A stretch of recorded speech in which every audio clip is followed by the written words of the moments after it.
Here they are, the Quiz Kids, with the chief quizzer himself, Oliver Capel.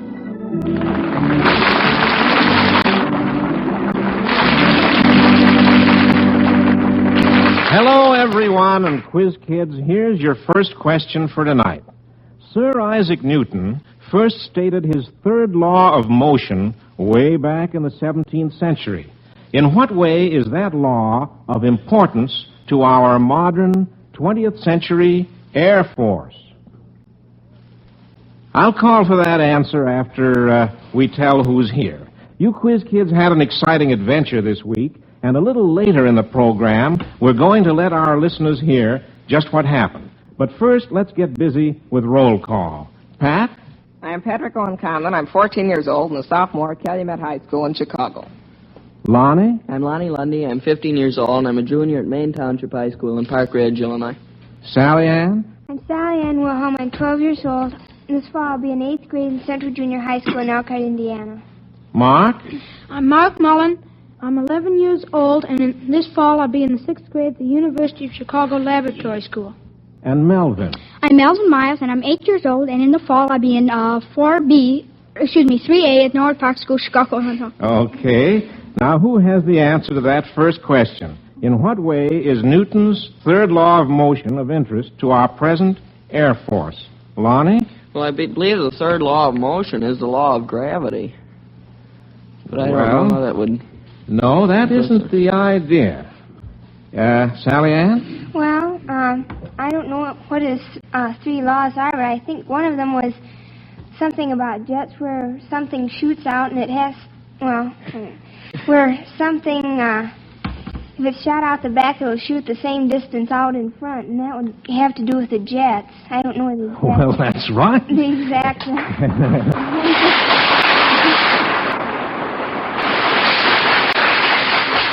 For every action, there is an opposite and equal reaction, and that's the principle of the jets.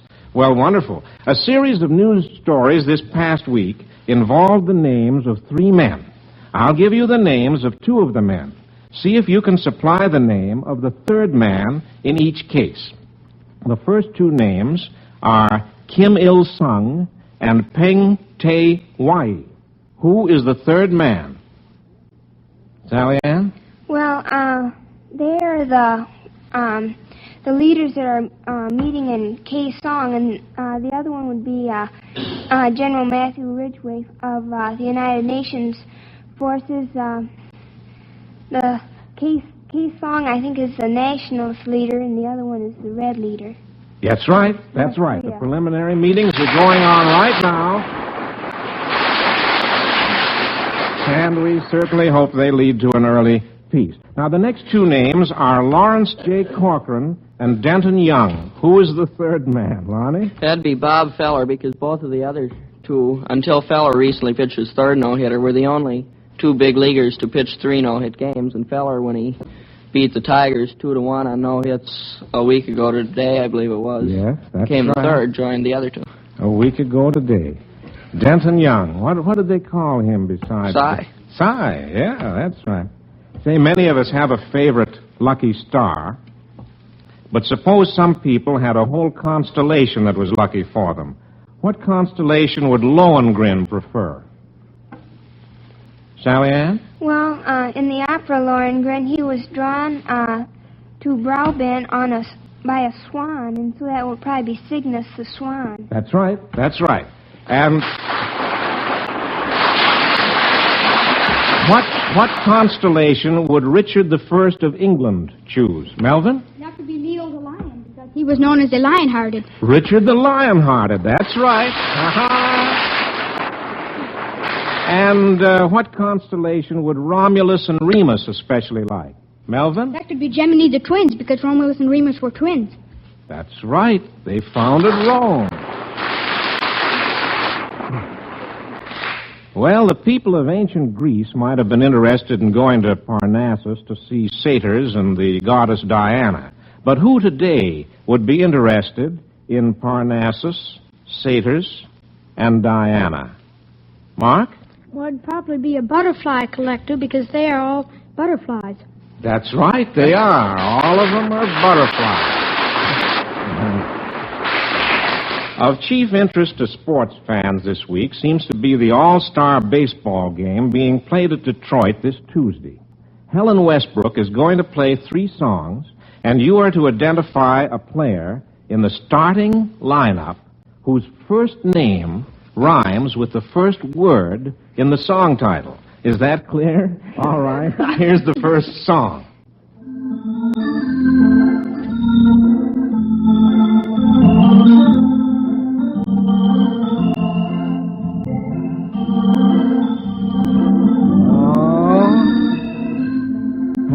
His hand up, and then he took it down. Don't you know the name of the song? Frankly, the song is very familiar, but of course I can't place the name. Gee. No, if you don't know the first word in the title. Won't help me very much. Well, there are a couple more parts to it. Nobody else knows? That was Paris in the Spring. Oh, all right, Pat. Well, Paris in the Spring. You say that the first name of this ball player? Well, it almost rhymes. Almost? Yeah. I don't think it's a perfect rhyme, but... Paris? Paris, huh? Mm-hmm. Well, we were trying to get you to say Ferris Fame. Oh, Ferris. Yeah, Ferris Fame. All right. The second one, please.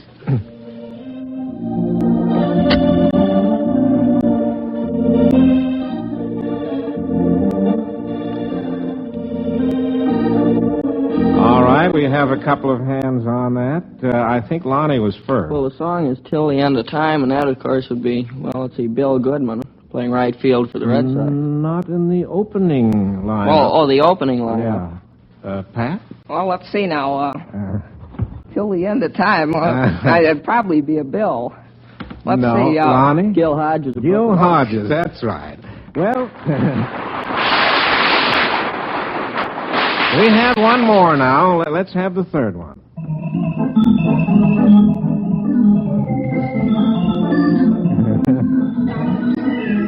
I think Pat has this one. Well, that was Tico Tico, and this one I know would be, of course, Chico Carrasquillo. Yeah, that's right. Chico Carrasquillo.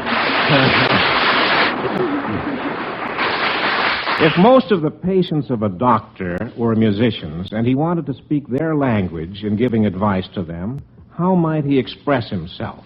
We can all get in on this one. Pat? Well, are you feeling any sharp pains you might have? Any sharp pains? That's good. Sally Ann? Well, you might have to have a major operation. A major operation. Minor. Good. Lonnie? Oh, you look a little flat to me. Look a little flat. Or you could Melvin? say... Well, you might say that you need rest. You need a little bit of rest. Rest. Good. Sally Ann again? Well, you might need a little bit more space between pills, or Space? you might have a pretty staff of nurses. Staff of nurses, all right. Pat? You could say noted some nervousness in the patient. Yes, that's good. Well, Lonnie? Well, if he was going to examine him, he could tell him to feel at home, or in other words, feel natural. All right, good. Well, I think that took care of that quite well. Say, at the start of the program tonight, I mentioned the fact that you children had an unusual adventure this week. Melvin, what adventure do you suppose I was talking about? Well, could it be when we went up in the blimp? Yes, it could. That's right, folks. Last Thursday, our quiz kids had the experience of going aloft in the Century, a blimp piloted by Commander Werner Smith. That's an experience very few people have, and an exciting new adventure for the quiz kids. So we sent along NBC engineer Don Fitch to make a tape recording of their reactions and comments as they floated across the sky over Chicago. The trip was a bit too long for us to present in its complete form, so we've condensed the recording into 15 minutes of highlights. While we're listening, kids, we want you to think up some good advertising slogans appropriate for the blimp business. We'll call on you for them as soon as we've heard what happened on the trip. And by the way, kids, since this was a pleasure trip, your answers given on the blimp won't be counted on tonight's score. Well, we're ready to take off, so the next voice you hear will be Commander Smith counting noses.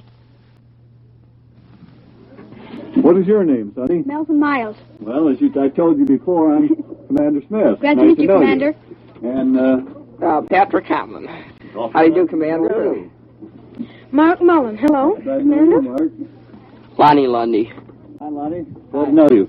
And, Sally Ann, is that your name? Yes, it is. Commander Smith. How do you do? And I want you, and when we start to take off, I'd like to have you tell the people something about how you think the blimp takes off compared with what you've ridden in before, which I think was an airplane. Is that right? Yes, it was. Okay. And it wasn't very smooth either. It wasn't? Well, we're going to start here in just a few minutes, so I think maybe you can tell the people just about what you think of it. Here we go. We're up off the ground right now. Oh, it's real smooth. Just float right up.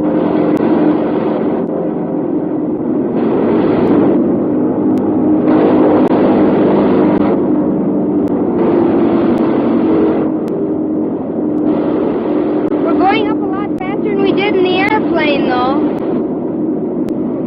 Well, we're up just about 200 feet now, and we're going about 35 miles an hour, and we'll keep on going till we get up about 1,000 feet. But can you notice the difference now, how things are starting to fade away as we're going up? Yes, everything looks real small. It looks just like a doll houses with little toy cars on the street. Commander, how high are we going to go in this blimp? Well, we'll fly 1,000 feet. Civil aeronautics regulations is to stay up 1,000 feet above the surface. I see. How big do these blimps run? Well, they just finished building a ship for the Navy of just a little less than 1 million cubic foot capacity. Oh, boy. Now, this one is 124,000, which is, you can compare that to what's today. Uh-huh. Melvin, I guess you're one of the youngest passengers to ever be on a dirigible. How about telling us how it feels to climb up in the air in a dirigible? The houses, as I say, you can see a few farmhouses right here, and I imagine that if everybody would feel that way, I have a little funny feeling in my stomach. I don't mean I'm getting sick. I mean just the going up. Well, we're not going up very fast, you know, and if you look out the window, you can see that we're not up very high right now. No. So, Mark, what is your reaction here? You ought to be able to tell us something. Well, it's more or less like an airplane, but not as fast. Well, How fast are we going now? well, we're only going about 35 miles an hour, and we're about 700 feet off the ground right now. Pat, how about you? What's your reaction to just Well, getting started? frankly, Commander, I haven't ever been up in a blimp, and I've only been up in an airplane once, but I really think I'll enjoy this much more than that airplane trip I was in. Boy, that was really something. Looks like Mark wants to tell us something here. What do you have to say, Mark? Well, it's fun, but Well, I'll tell you, it is different. Flying in a blimp is a lot different than flying in an airplane. We don't have to rely upon our static conditions will take care of us. In other words, you have the lift of the gas that will keep us up here. And, of course, the engines, they supply the dynamic power to push us around where we want to go. So why don't you just relax and enjoy yourself and take a good look around and see what you can see. How about that, Calvin? Do you think that's a good idea? oh yes. Well, you certainly can get a pretty good view of the landscape around here. How far are we going to go in this little trip of ours? Well, we're going in probably over downtown Chicago. That's where we're headed for right now, and it'll take us about 30 minutes to get in there. Good. I see Melvin has his hand up here. I imagine he wants to ask us some questions. Well, I see that the roads here don't look more like little sidewalks, and you actually can't see the sidewalks from up here. I imagine that it's very pretty flying in the evening.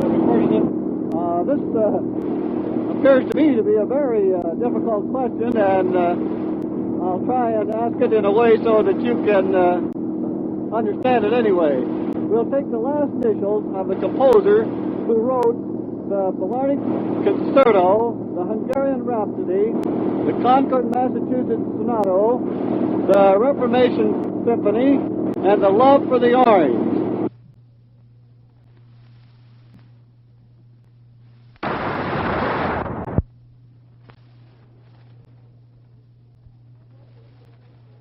Now, what do their initials spell out? Lonnie, can you tell me that?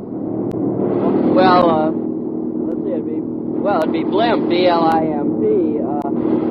First one is Bach, and second is Liszt, the third one is Ives, the fourth one is Mendelssohn. last one, I guess you mean love for 3 oranges, that's Prokofiev.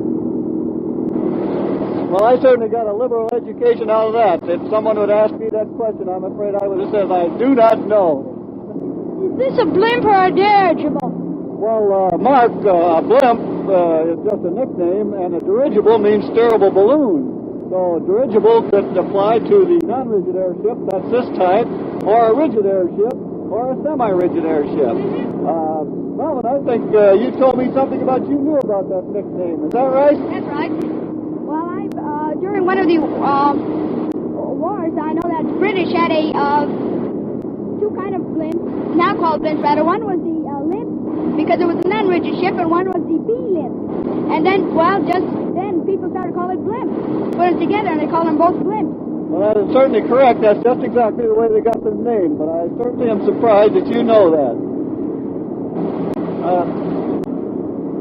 Mark, I think you're the one that knows something about the flight of birds. Well, I've given you a few pointers on how this blimp flies. Perhaps you could enlighten me some as to how birds fly. Yes, a bird would fly more like an airplane. When he flaps his wings, the underneath pressure on his wings and his body holds him up and takes him up. And also, he's built very lightly. His feathers are very light, and some of his bones are hollow, and there's air inside of them, so that makes him lighter. And the pressure of the air underneath his wings holds him up. Well, gee, that certainly is interesting. You must have done a lot of studying about birds to know all those things. Mm-hmm. I bet when you first read about people riding in a balloon, you never thought that you'd get to be in one yourself. Can you recall any people in literature who rode in a balloon? Well, in The Wizard of Oz, Oz rode in a balloon, and I think somebody in Winnie the Pooh rode in a balloon. Also, you know that the first passenger in a balloon was a prisoner. That's the first passenger. The first balloon flight was made with a rooster and a goat. They didn't want to take a chance on sending someone up. And the next one, I understand, was a prisoner. Is that right? Yes. You knew that then? Fine. Commander, I understand that they've been experimenting with airships since as early as 1670. How long have you been flying these blimps? I know it's not from 1670, but... Not quite that long, but I have been affiliated with Light of the Air since 1917, and I've been flying since about 1923, and I have about 16,000 hours, which is quite a few hours to be spent aloft. I see. Are they trying to make any more improvements on these airships that they're working on now? Oh, yes. The Navy is using Light of the Airships for submarine patrol, and they do a very admirable job of that, and it's just been recently that they completed a large ship, just a little less than 1 million cubic feet. And comparing that with this one, as I said before, is 124,000, so you can see it's quite large. Uh-huh. Well, I guess it does have a lot of uses in wartime and in peacetime, huh? Yes, for convoying and submarine patrol, why, they are ideal for that. They are also used for air-sea rescue also. They're just getting a little kick out of the ship nosing down. We're heading back towards the field, and as I said before, or maybe I didn't, but the blimp floats in the air just the same as the boat floats in the water, so you don't have to worry too much about how fast you run your engines. You're going to stay up here anyway. We know that. Now, this big wheel in between the two seats here, right next to you, Melvin, is the elevator control. Now, you'll notice when I pull back on it, the nose will go up. When I push down, the nose will go down. And you'll notice my feet on a couple of pedals here, and when I push on my left foot, we go to the left. If I push on my right foot, we go to the right. Now, I'd like for you, Melvin, to see what you can do on this big wheel here. See if you can make it go up and down. And don't be afraid to move it up and down. You think you can? I'll try. Well, let's... push it way over. How's that? What? No. You're doing all right. Maybe you might like to try this. Pat, do you want to see what it does when you push the wheel over? All right, I'll try that. Here, I'll see. I won't push it too far, Mark. I'll Let's see. Oh, yeah. I think we ought to leave this to an expert, Commander. Well, thanks a lot. I've been called a lot of things, but I haven't been called an expert too many times, but I will take it back over. But you can see that the blimp is very simple to operate. You can't get into too much trouble because you don't have to rely upon that speed to keep us up here. So it's a little bit different, and now that we're approaching back at the field, maybe I should let one of these young fellows here tell us what they think of the terrain that we're passing over, and also maybe tell you something about our landing. How about you, Pat? Can you do that? Well, right now we're passing over a body of water down there. I don't know exactly what it is. And over there is a drive-in movie theater, and we passed 2 others. Yeah, I know. That's very interesting. Yes, and there's lots. I think it looks like farm fields down there. I didn't realize how many just open fields there were around here. I thought it was more still houses in this part of Chicago. Now, which one of you can find the airport for us, the field that we just left? Let's look around. Is that it down there? I think Melvin. Is that it down there? No, I'm afraid that's not it. Let's see now. I ought to be able to recognize it. Maybe I recognize that drive-in theater as sort of a landmark. I remember passing that. No, I don't. I'm afraid I must confess I don't see the airfield. Now, here's the compass, and you can see what direction we're heading. Now, you look at the direction we're heading and see if you can't pick out an airport. How about you, Lonnie? Can you see the airport? Yeah, I think I see it. Yeah, over there to the right, yeah. That's right, Lonnie. How about it, Mark? Is that it? Mm-hmm. Commander, I know it's against the law to land an airplane on a highway or street, but it's against the law to land a blimp. Yes, you'd have to get special permission to land on any public thoroughfare like that. It isn't that you couldn't do it, but you could, but you want special permission when you do.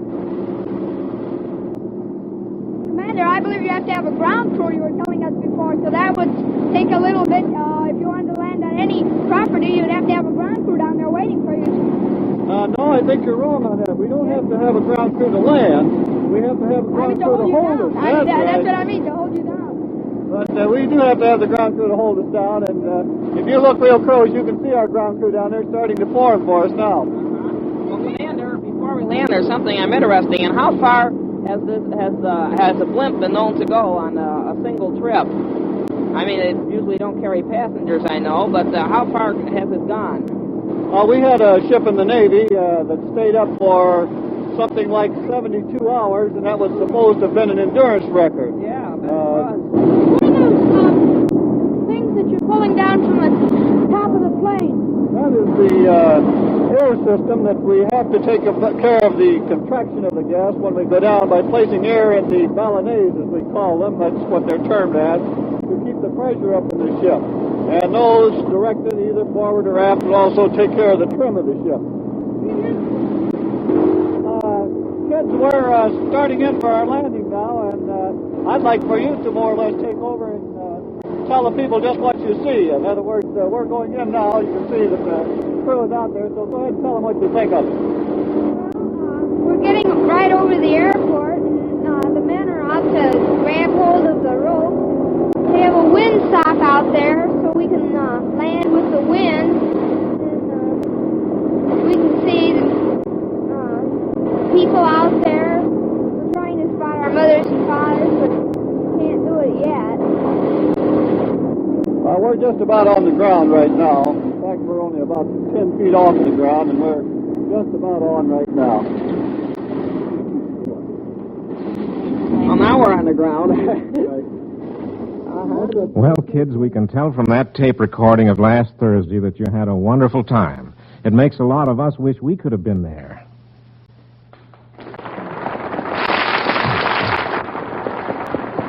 Now, how about those slogans appropriate to the blimp business? Who has one?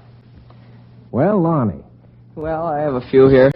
Don't be a simp. Ride in our blimp. That's good. For a trip with Pep, take a ride in our Zep. For a thrill beyond compare, take our blimp up in the air. If you want a thrill soon, take a ride in our balloon. A blimp is the spot for a trip that's hot. For a safe and sound trip, ride our smooth airship. Say, I think he's almost exhausted the possibilities. Pat? Well, if you want to really fly, a blimp's your best buy. And this is kind of corny. The world you can see in a BLIMP. Yeah. A smooth ride is what you get in a blimp, and on that you can bet. You'll be happy by trying a blimp when you're buying, and you won't go limp in a blimp. Good. Sally Ann? Well, mine don't rhyme, but you might say our products go sky high, and there's no hot air in our product. It's helium.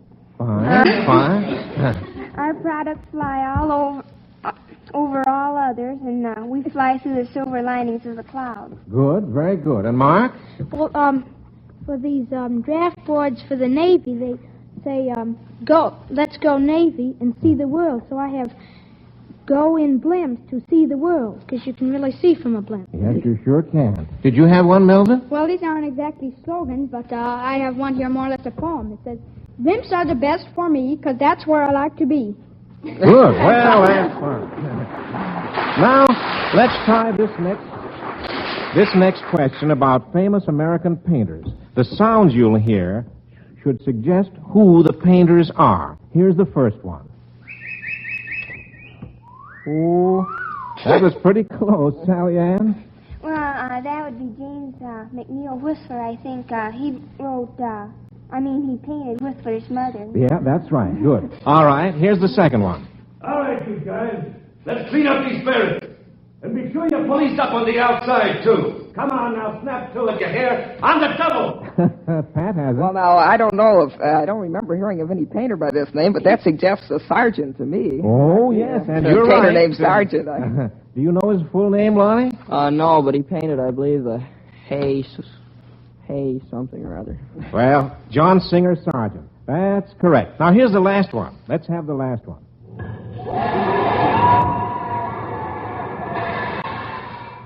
Oh, that first sound was what you needed. I wonder if we could have that once more. All right. Lonnie? Well, it sounds to me like a bat hitting a ball. Yes, so what would that suggest in the way of a painter? Pat? Oh, that'll be Winslow Homer. Well, that's right. Winslow Homer. Great. Fine. Well, if certain characters from Shakespeare came to live in the United States, they might settle down in cities that have the same name they have. Well. There's the bell, Quiz Kids, which means no more questions for tonight. The judges are busy adding up your scores now, and while they do that, I know you children are anxious to hear more about the war orphan of Europe that you're adopting. You'll be glad to know that your application has been approved by the directors of the Foster Parents Plan. But so far, all we know is that it will be a little girl you're adopting. We haven't found out yet what her name is, or her age, or what country she's from. Maybe it'll be a little fair-haired Dutch girl, or a youngster from Czechoslovakia who has found refuge in a friendly nation, or perhaps an Italian girl with soft brown eyes and no home. Regardless of where she's from, you children are sure to enjoy getting acquainted with her and helping her build a new life. You should know more about her next time, and we'll tell you more then. Now, children, let's look at tonight's report cards. Remember, whether you win or lose, you each receive the United States Savings Bond for your future education. As a class, you missed no questions this evening. Sally Ann was first, Lonnie second, and Pat third. So we'll expect you three back in class next Sunday to compete with Rochelle Liebling and Frankie Vanderploeg. We hope we can count on all you listeners present in class next Sunday, too. Until then, this is Oliver Capel dismissing the Quiz Kids. Goodbye, kids. Bye, Mr. Capel.